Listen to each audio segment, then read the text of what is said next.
श्री गणेशाय नमः। नमस्कार मित्रों, स्वागत करती हूँ मैं आप सभी का आपके अपने चैनल ज्ञान गंगा में। सावन सोमवार के व्रत में भगवान शिव और देवी पार्वती की पूजा की जाती है। प्राचीन शास्त्रों के अनुसार सोमवार के व्रत 3 तरह के होते हैं: सोमवार, 16 सोमवार और सौम्य प्रदोष।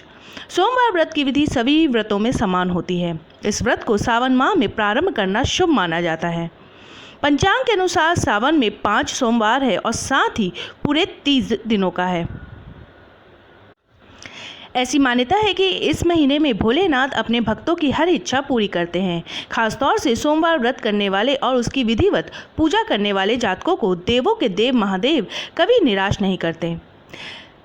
जिनकी शादी नहीं हुई है उन्हें भगवान शिव अच्छे वर का वरदान देते हैं और जिनकी हो चुकी है उनके सुखमय वैवाहिक जीवन का आशीर्वाद देते हैं। तो चलिए जानते हैं कि सावन सोमवार व्रत कब है और पूजन विधि क्या रहेगी। साथ ही जानेंगे क्या है सोमवार व्रत की महत्व और कथा। लेकिन वीडियो शुरू करने से पहले अगर आप मेरे चैनल पर नए हैं और अभी तक आपने इसे सब्सक्राइब नहीं किया है तो आगामी व्रत एवं त्योहारों की जानकारी प्राप्त करने के लिए आज ही मेरे चैनल को सब्सक्राइब कर ले। साथ में बेल आइकन को प्रेस कर दे ताकि आपको मेरे वीडियोस की नोटिफिकेशन मिलती रहे। वीडियो अच्छा लगे तो उसे लाइक और शेयर करना बिल्कुल ना भूले। तो चलिए शुरू कर लेते हैं आज का वीडियो। इस वर्ष सावन माह 6 जुलाई 2020 से 3 अगस्त 2020 तक रहेगा। इस बार सावन माह में 5 सोमवार पड़ रहे हैं। तो चलिए जानते हैं उन सोमवार व्रत तिथियों के बारे में। पहला सावन सोमवार व्रत है 6 जुलाई 2020 को। दूसरा सावन सोमवार व्रत है 13 जुलाई 2020 को। तीसरा सावन सोमवार व्रत है 20 जुलाई 2020 को। चौथा सोमवार व्रत है सावन सोमवार का व्रत है 27 जुलाई 2020 को। पांचवा सावन सोमवार का व्रत है 3 अगस्त 2020 को। चलिए अब जानते हैं कि सावन सोमवार के व्रत की पूजन विधि क्या है। सावन सोमवार का व्रत दिन के तीसरे पहर यानी शाम तक रखा जाता है। सुबह स्नान आदि से नित्य कर्म करने के बाद व्रत का संकल्प करना चाहिए। इसके बाद गंगा जल, बेलपत्र, सुपारी, पुष्प, धतूरा, भांग आदि से पूजन करना चाहिए। इसके बाद ही भगवान शंकर की विधिपूर्वक पूजा करने के बाद व्रत कथा सुनना अनिवार्य माना जाता है। साथ ही शिव मंत्रों का जाप करें। ओम नमः शिवाय का जाप कर सकते हैं। ऐसा माना जाता है कि सावन मास के सोमवार व्रत करने से वर्ष के सभी सोमवार व्रतों का फल मिल जाता है। व्रती को तीसरे प्रहर समाप्त होने के बाद एक बार भोजन करना चाहिए। रात्रि के समय जमीन पर सोना चाहिए। इस तरह से सावन के प्रथम सोमवार से लेकर अंतिम सोमवार तक इस व्रत का पालन करना चाहिए। सिर्फ सावन सोमवार ही नहीं, शिवजी से जुड़े सभी व्रत 3 प्रहर तक किए जाते हैं। चलिए अब जानते हैं कि सावन सोमवार से संबंधित व्रत कथा क्या है। अमरपुर नगर में एक धनी व्यापारी रहता था। दूर दूर तक उसका व्यापार फैला हुआ था। नगर में उस व्यापारी का सभी लोग मान सम्मान करते थे। इतना सब कुछ होने पर भी वो व्यापारी अंतर्मन से बहुत दुखी था, क्योंकि उस व्यापारी का कोई पुत्र नहीं था। दिन रात उसे एक ही चिंता सताती थी कि उसकी मृत्यु के बाद इतने बड़े व्यापार और धन संपत्ति को कौन संभालेगा। पुत्र पाने की इच्छा से वो व्यापारी प्रति सोमवार भगवान शिव की व्रत पूजा किया करता था। सायंकाल को व्यापारी शिव मंदिर में जाकर भगवान शिव के सामने घी का दीपक जलाया करता था। उस व्यापारी की भक्ति देखकर एक दिन पार्वती जी ने भगवान शिव से कहा, हे प्राणनाथ, ये व्यापारी आपका सच्चा भक्त है। कितने दिनों से ये सोमवार का व्रत और पूजा नियमित कर रहा है। भगवान आप इस व्यापारी की मनोकामना अवश्य पूर्ण करें। भगवान शिव ने मुस्कुराते हुए कहा, हे पार्वती, इस संसार में सबको उसके कर्म के अनुसार फल की प्राप्ति होती है। प्राणी जैसा कर्म करते हैं उन्हें वैसा ही फल प्राप्त होता है। इसके बावजूद पार्वती जी नहीं मानी। उन्होंने आग्रह करते हुए कहा, नहीं प्राणनाथ, आपको इस व्यापारी की इच्छा पूरी करनी ही पड़ेगी। ये आपका अनन्य भक्त है। प्रति सोमवार आपका विधिवत व्रत रखता है और पूजा अर्चना के बाद आपको भोग लगाकर एक समय भोजन ग्रहण करता है। आपको उसे पुत्र प्राप्ति का वरदान देना ही होगा। पार्वती का इतना आग्रह देखकर भगवान शिव ने कहा, तुम्हारे आग्रह पर मैं इस व्यापारी को पुत्र प्राप्ति का वरदान देता हूँ, लेकिन इसका पुत्र 16 वर्ष से अधिक जीवित नहीं रहेगा। उसी रात भगवान शिव ने स्वप्न में उस व्यापारी को दर्शन देकर उसे पुत्र प्राप्ति का वरदान दिया और उसके पुत्र के 16 वर्ष तक जीवित रहने की बात भी बताई।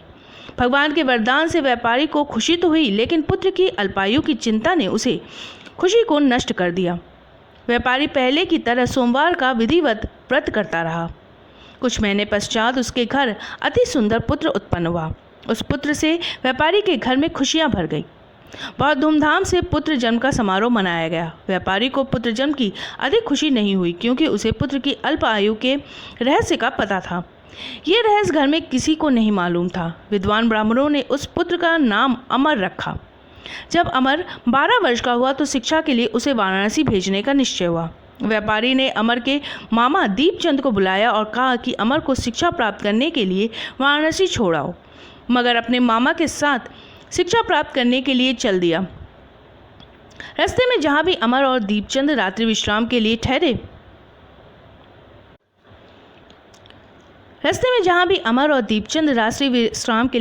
वहीं यज्ञ करते और ब्राह्मणों को भोजन कराते थे। लंबी यात्रा के बाद अमर और दीपचंद एक नगर पहुंचे। उस नगर के राजा की कन्या के विवाह की खुशी में पूरे नगर को सजाया गया था। निश्चित समय पर बारात आ गई, लेकिन वर का पिता अपने बेटे के एक आंख से काने होने के कारण बहुत चिंतित था। उसे इस बात का भय सता रहा था कि राजा को इस बात का पता चलने पर कहीं वो विवाह से इनकार न कर दे, इससे उसकी बदनामी होगी। वर के पिता ने अमर को देखा तो उसके मस्तिष्क में एक विचार आया। उसने सोचा, क्यों न इस लड़के को दूल्हा बनाकर राजकुमारी से विवाह करा दूं। विवाह के बाद उसको धन देकर विदा कर दूंगा और राजकुमारी को अपने नगर ले जाऊंगा। वर के पिता ने उसी संबंध में अमर और दीपचंद से बात की। दीपचंद ने धन मिलने के लालच में वर के पिता की बात स्वीकार कर ली। अमर को दूल्हे के वस्त्र पहनाकर राजकुमारी चंद्रिका से विवाह करा दिया गया। राजा ने बहुत सा धन देकर राजकुमारी को विदा किया। अमर जब लौट रहा था तो सच नहीं छिपा सका और उसने राजकुमारी की ओढ़नी पर लिख दिया, राजकुमारी चंद्रिका, तुम्हारा विवाह तो मेरे साथ हुआ था। मैं तो वाराणसी में शिक्षा प्राप्त करने जा रहा हूँ। अब तुम्हें जिस युवक की पत्नी बनना है वो काना है। जब राजकुमारी ने अपनी ओढ़नी पर लिखा हुआ पढ़ा तो उसके काने लड़के के साथ जाने से इनकार कर दिया। राजा ने सब बातें जानकर राजकुमारी को महल में रख दिया। उधर अमर अपने मामा दीपचंद के साथ वाराणसी पहुंच गया। अमर ने गुरुकुल में पढ़ाई शुरू कर दी। जब अमर की आयु 16 वर्ष पूरी हुई तो उसने एक यज्ञ किया। यज्ञ की समाप्ति पर ब्राह्मणों को भोजन कराया और खूब अन्य वस्त्र दान किए। रात को अमर अपने शयन कक्ष में सो गया। शिव के वरदान के अनुसार शयन अवस्था में ही अमर के प्राण पखेरु उड़ गए। सूर्योदय पर मामा अमर को मृत देखकर रोने पीटने लगा। आसपास के लोग भी एकत्र होकर दुख प्रकट करने लगे। मामा के रोने विलाप करने से स्वर समीप से गुजरते हुए भगवान शिव और माता पार्वती ने भी सुने। पार्वती जी ने भगवान से कहा, प्राणनाथ, मुझसे इसके का स्वर सहन नहीं हो रहा। आप इस व्यक्ति के कष्ट अवश्य दूर करें। भगवान शिव ने पार्वती जी के साथ अदृश्य रूप में समीप जाकर अमर को देखा तो पार्वती जी से बोले, पार्वती, ये तो उसी व्यापारी का पुत्र है। मैंने इसे 16 वर्ष की आयु का वरदान दिया था। उसकी आयु तो पूरी हो गई है। पार्वती जी ने फिर भगवान शिव से निवेदन किया, हे प्राणनाथ, आप इस लड़के को जीवित करें, नहीं तो इसके माता पिता पुत्र की मृत्यु के कारण रो रो कर अपने प्राणों का त्याग कर देंगे। इस लड़के का पिता तो आपका परम भक्त है। वर्षों से सोमवार का व्रत करते हुए आपको भोग लगा रहा है। पार्वती के आग्रह करने पर भगवान शिव ने उस लड़के को जीवित करने का वरदान दिया और कुछ ही पल में वो जीवित होकर उठ बैठा। शिक्षा समाप्त करके अमर मामा के साथ अपने नगर की ओर चला। दोनों चलते चलते उसी नगर में पहुंचे जहां अमर का विवाह हुआ था। उस नगर में भी अमर ने यज्ञ का आयोजन किया। समीप से गुजरते हुए नगर के राजा ने यज्ञ का आयोजन देखा। राजा ने अमर को तुरंत पहचान लिया। यज्ञ समाप्त होने पर राजा अमर और उसके मामा को महल में ले गया और कुछ दिन उन्हें महल में रखकर बहुत सा धन वस्त्र देकर राजकुमारी के साथ विदा किया। रास्ते में सुरक्षा के लिए राजा ने बहुत से सैनिकों को भी साथ भेजा। दीपचंद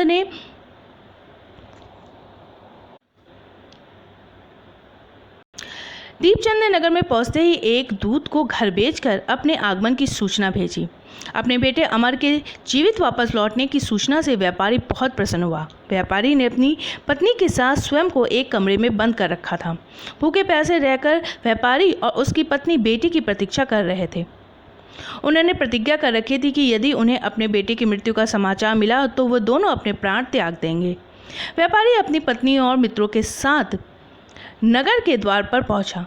अपने बेटे के विवाह का समाचार सुनकर पुत्रवधू राजकुमारी चंद्रिका को देखकर उसकी खुशी का ठिकाना न रहा। उसी रात भगवान शिव ने व्यापारी के स्वप्न में आकर कहा, हे श्रेष्ठी, मैंने तेरे सोमवार के व्रत करने और व्रत कथा सुनने से प्रसन्न होकर तेरे पुत्र को लंबी आयु का वरदान दिया है। व्यापारी बहुत प्रसन्न हुआ। सोमवार का व्रत करने से व्यापारी के घर में खुशियां लौट आई। शास्त्रों में लिखा है कि जो स्त्री पुरुष सोमवार का विधिवत व्रत करते हैं और व्रत कथा सुनते हैं, उनकी सभी इच्छाएं पूरी होती हैं। तो बोलो श्री शंकर भगवान की जय। तो ये थी सोमवार व्रत की कथा। मेरे वीडियो में अंत तक बने रहने के लिए आपका बहुत बहुत धन्यवाद। फिर मिलेंगे किसी नए वीडियो के